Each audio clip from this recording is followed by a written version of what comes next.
Saya Siti Nur Ambarini, mahasiswa Magister Ilmu Hukum Program Pascasarjana Universitas Matlabul Anwar ingin mencoba mengomentari RDPU oleh Dr. Suhardi Somomoljono. Relevansi UU Advokat dengan perkembangan masyarakat.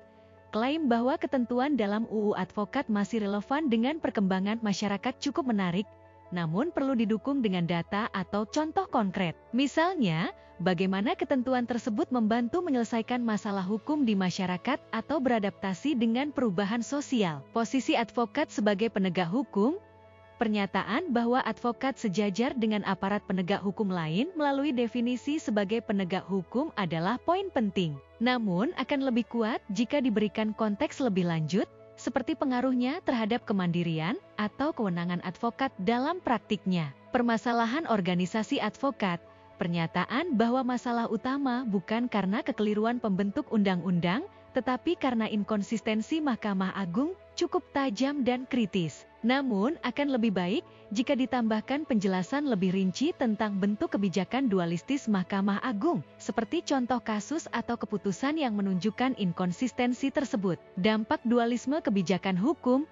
Pernyataan bahwa dualisme kebijakan hukum menghambat peran organisasi advokat, khususnya KKI, memerlukan elaborasi lebih lanjut. Misalnya, bagaimana hambatan tersebut memengaruhi fungsi KKI, seperti dalam pengangkatan advokat, pengawasan etika, atau implementasi undang-undang.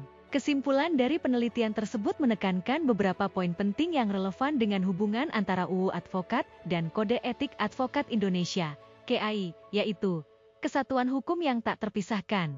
UU Advokat dan KAI dipandang sebagai satu kesatuan hukum yang tidak dapat dipisahkan. Hal ini menunjukkan bahwa keberadaan KAI adalah bagian integral dari pelaksanaan UU Advokat, bukan sekadar pedoman etik. Penguatan kedudukan KAI dalam UU Advokat. Pasal 33 UU Advokat secara eksplisit menyatakan bahwa KAI diakui secara mutatis mutandis sebagai dokumen hukum yang sah. Hal ini memberikan dasar hukum bagi KAI untuk memiliki kekuatan dan legitimasi dalam mengatur standar etik profesi advokat. Sinergi dalam tatanan hukum.